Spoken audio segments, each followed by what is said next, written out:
Nájila, 21 de setembro de 2021.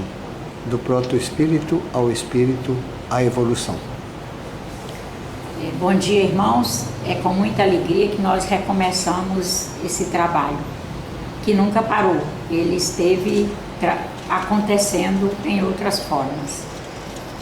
Hoje nós trabalharemos usando como base para o nosso encontro uma expressão sofista, que é: o espírito dorme na pedra, respira nas plantas, move-se nos animais e pensa no homem. Antes de iniciar esse momento, eu gostaria de trazer alguns conceitos copiados do livro do caderno de psicofonias do nosso orientador espiritual, o espírito Antônio Grimo, onde ele conceitua proto-espírito. E ele diz: é um termo utilizado para classificar um dos estágios na linha evolutiva de complexificação e individualização do ser vivo. O ser vivo, que ainda não apresenta a autoconsciência e a capacidade de fazer escolhas livres, conscientes, é denominado de proto-espírito, entendendo que proto quer dizer primeiro, primitivo, inicial, etc. Também gostaria de trazer um conceito dele acerca de espírito. Espírito, o ser vivo que alcançou, pela aquisição de conhecimento, a consciência de si mesmo e a capacidade de escolher livremente em função de valores, portanto, alcançou a capacidade de ser um agente moral, de fazer reflexões mais profundas acerca do presente, passado e futuro, de fazer consultas mais profundas ao seu acervo de memórias. O espírito é o ator e o portador da cultura, caracterizado por individualidade, consciência, valores, princípios morais, criatividade e, pontuando porém que inteligência, afetividade, sentimentos são presentes em todas as demais formas de vida, só que no espírito elas já estão em níveis mais avançados. Também ele traz como conceito para o espírito experiência acumulada, é o ser do ser humano. Também gostaria de trazer um conceito dele de alma. Alma, espírito encarnado, é o ser que anima o corpo físico, é o ânima. E um outro conceito dele, porque são palavras-chave no nosso encontro de hoje, de inteligência. Inteligência, capacidade de decodificar o meio, capacidade de resolver problemas, é inerente a todas as criaturas. De acordo com seu acervo de experiências, ela vai se expressando. Então, voltando ao nosso tema, que é: o espírito dorme na pedra, respira nas plantas, move-se nos animais e pensa no homem, nós diríamos que essa afirmação vai de encontro ao conceito de espírito da doutrina espírita, que além dela ser monoteísta, acreditar, portanto, num Deus único, ela acredita num Deus imanente, ou seja, esse Deus que é espiritualidade suprema, inteligência e consciência plenas, é imanente em toda a sua obra. Se ela é imanente em toda a sua obra, ela está presente, ela é presença contínua e efetivamente faz parte de toda a sua criação. Nós temos no Livro dos Espíritos, que é uma das obras da codificação da nossa doutrina, que Deus, na questão 115, Deus criou todos os espíritos simples e ignorantes, ou seja, sem conhecimento. Deu a cada um deles a missão de se esclarecer e progressivamente conduzir-se à perfeição pelo conhecimento da verdade. Se nós temos essas duas grandes afirmações e já percebemos pela nossa própria convivência com a vida aqui que a vida é presente, a inteligência é presente, a inteligência é parte de tudo que nos cerca, então nós sabemos que se a inteligência é de Deus, a inteligência é a força espiritualizadora, Deus é presente, Deus sendo presente em tudo, todas as partículas trazem Deus independente do seu nível de organização ou de evolução. E essas partículas inteligentes, portanto espiritualizadas, vão sendo orientadas pela expressão da sua própria abertura de consciência e vão se compondo estruturas físicas cada vez mais complexas, de acordo com o seu possível, através das quais fará cada partícula a continuidade da construção do seu acervo de conhecimento, vão alcançando a sua verdade e vão, portanto, assim, marcando os seus passos evolutivos, até que ela tenha a condição de espiritualizar-se e, portanto, sair da condição de proto-espírito para a condição de espírito, que vai acontecer no momento em que já seja capaz de se assumir como um agente no meio, capaz de refletir sobre seus atos, capaz de prever o futuro, capaz de enxergar o cuidado que se deve ter para cuidar, inclusive, da sua presença aqui, e inclusive ter a condição de decidir permanecer ou não permanecer aqui à luz da sua própria consciência.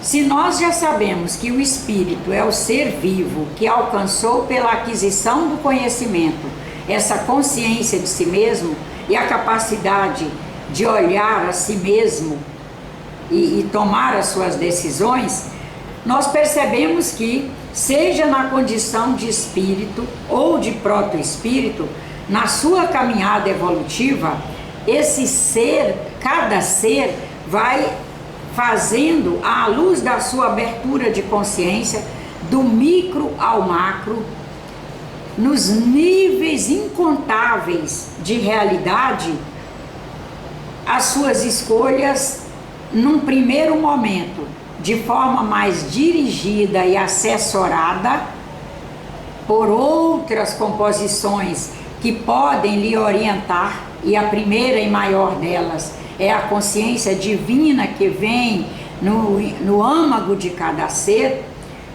e considerando, portanto, os reinos aqui da Terra, o sistema material, a realidade material da Terra, é que nós vamos ver que vai do mineral ao hominal.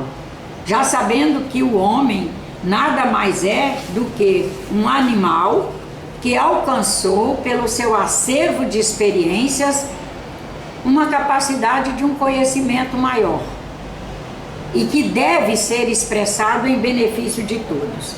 E assim é que nós temos de grosseiras areias a suntuosos cristais que se organizam de forma ordenada, disciplinada, compondo movimento, coexistindo. Nós percebemos já ali um nível de organização que qualquer um de nós fica sempre questionando como ocorrer. O como ocorrer é exatamente a espiritualidade presente naquela partícula. Como que o grão de areia se cristaliza? Como que cada cristal alcança a sua individualidade, a sua identidade, portando cor, opacidade inerente a si, índice de refração, cada um tem seu índice de refração à luz, cada um tem a sua maneira de organizar, portanto, cada um já é uma identidade, porque há uma presença espiritualizadora que está ali imanente naquele ser. Nesses processos de coordenações e combinação, nós diríamos atômico-espirituais, nesses variados níveis de realidade, do invisível ao visível, cada ser vai tecendo a sua evolução. E é assim que, da condição de protoespírito, que vai lentamente tecendo a sua evolução, vai alcançar um momento em que ele já traz em si um acervo de informações, experiências e sínteses que lhe permitirá individualizar-se. Ele vai sair da condição de grupo, no sentido de quase uma colônia, onde uma força espiritualizadora rege a todo o grupo, e ele passa a fazer uma autorregência. E é aí que nós, enquanto espíritos, devemos refletir sobre, para eu chegar até esse nível de ser espírito, de já ter passado por todos os estágios até chegar ao homem sapiens, ao sapiens. Imagina quantas formas hominais nós passamos para chegar aos sapiens. Então nós já temos uma responsabilidade e um compromisso maior. Nós já trazemos uma espiritualidade que já nos é mais clara. Ela já nos permite, através dessas expressões todas, viver experiências que sejam mais protetoras de nós, da vida, de todos, do planeta, do cosmos. Nessa caminhada que é, sem dúvida, do vir a ser. Vir a ser o quê? Ser no instante em que vivemos o que nos é possível ser, praticando o melhor que já conseguimos possibilidade de praticar. Ser o nosso presente, da forma mais elegante, espiritualmente possível, da forma mais confortável, espiritualmente possível, da forma mais protetora da vida.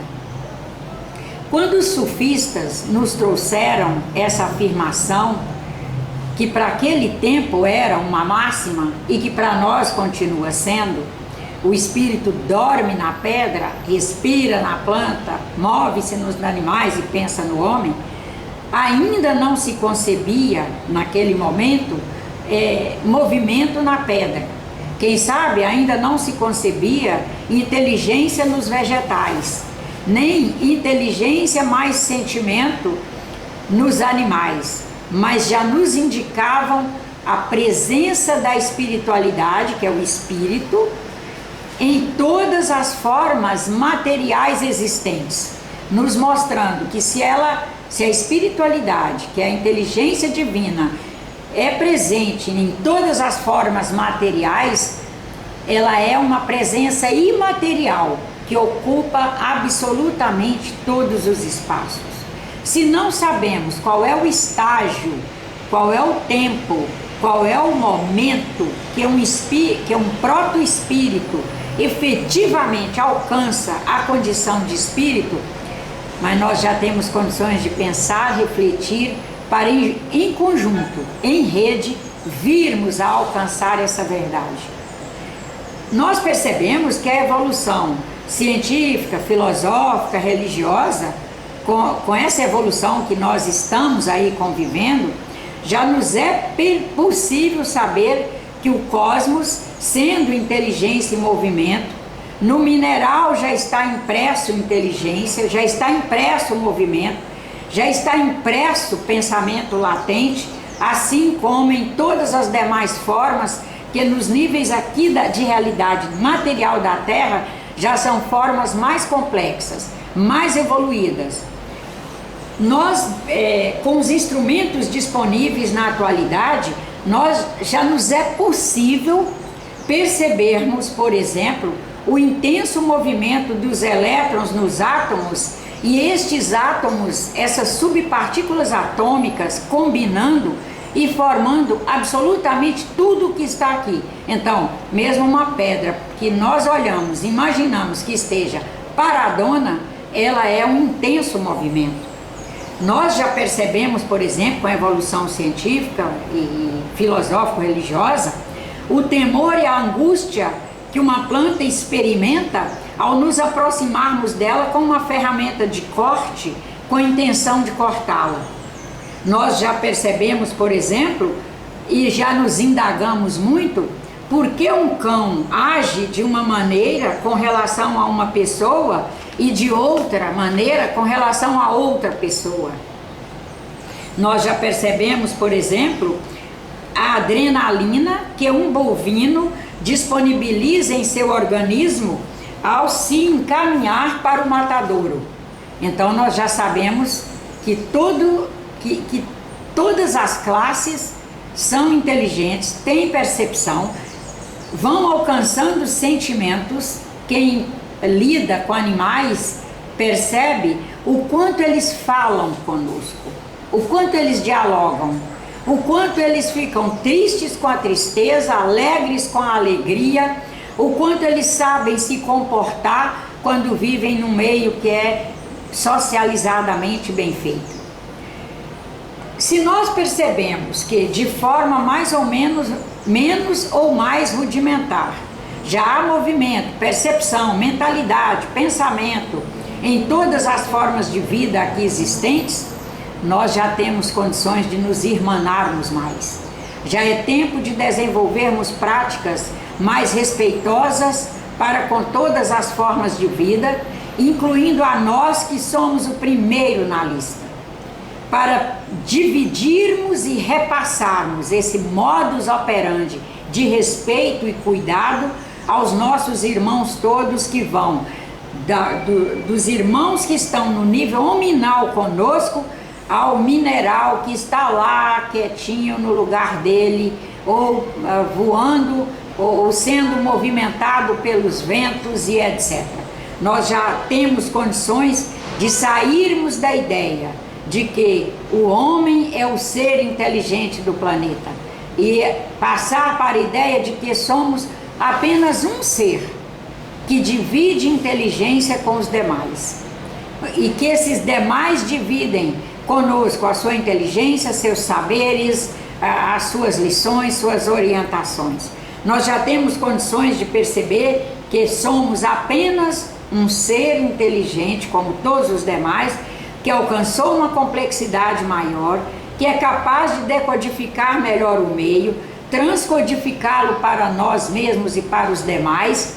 Portanto, nós somos os mais responsáveis. Nós temos uma responsabilidade maior. Se temos uma responsabilidade maior, nós apresentamos junto com essa responsabilidade que conquistamos através de conquistas pessoais, de saberes e inclusive uma dinâmica e um processo de conseguir arquitetar melhor as coisas.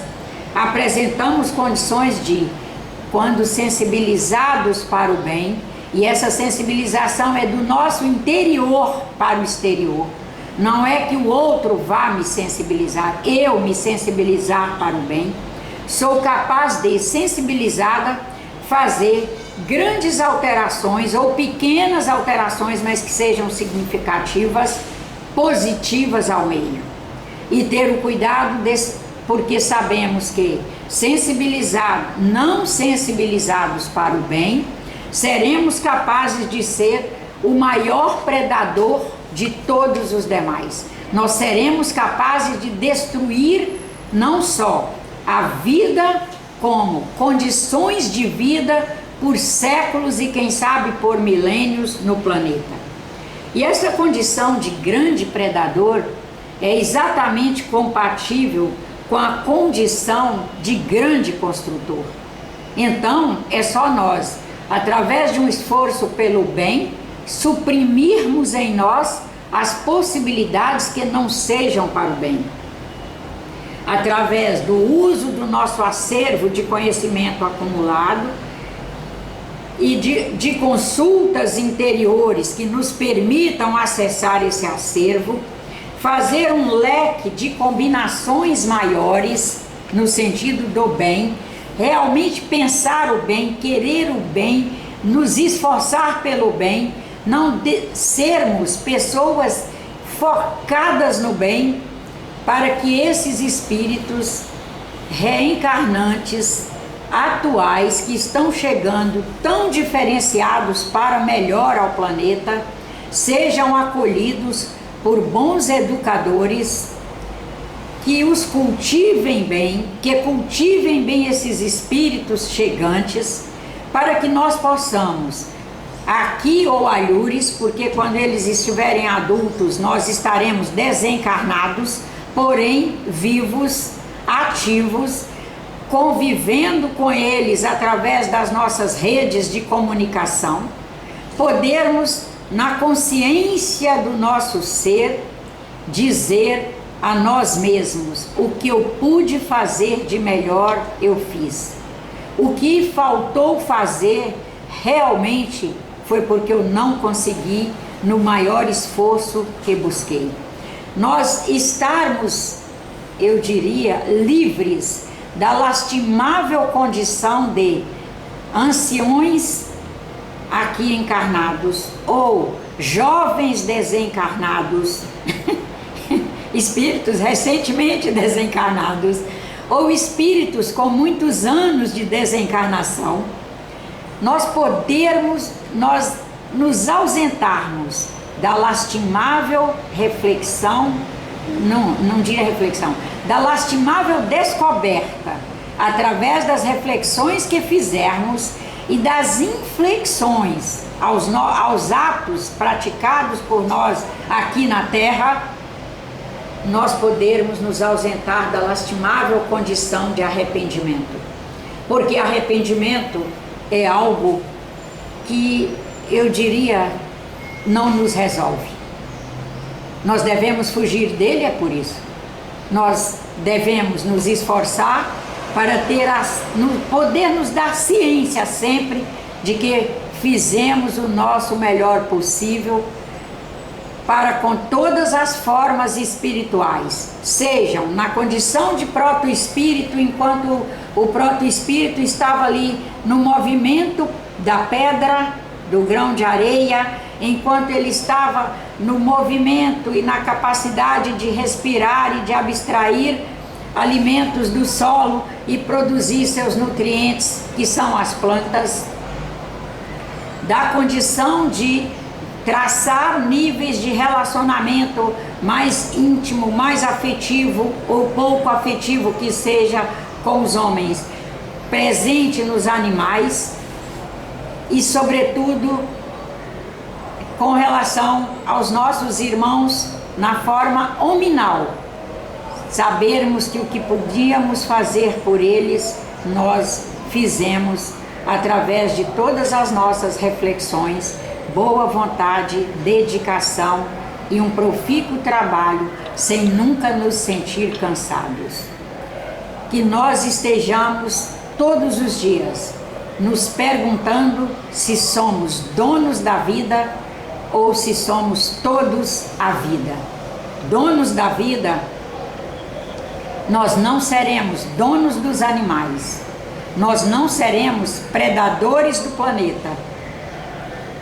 Nós seremos pessoas que, para atender suas necessidades, se utilizam do que é necessário utilizar, na medida certa da necessidade, sem mais, sem menos.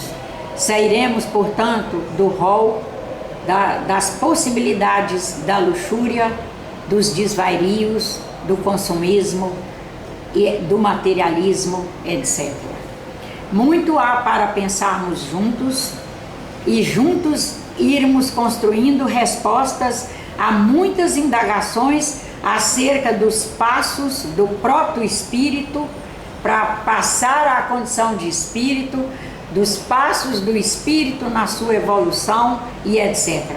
Mas estamos aí para juntos pensarmos, trabalharmos, estudarmos, aprendermos, evoluirmos. Muito obrigada a todos e até o nosso próximo encontro daqui a 15 dias.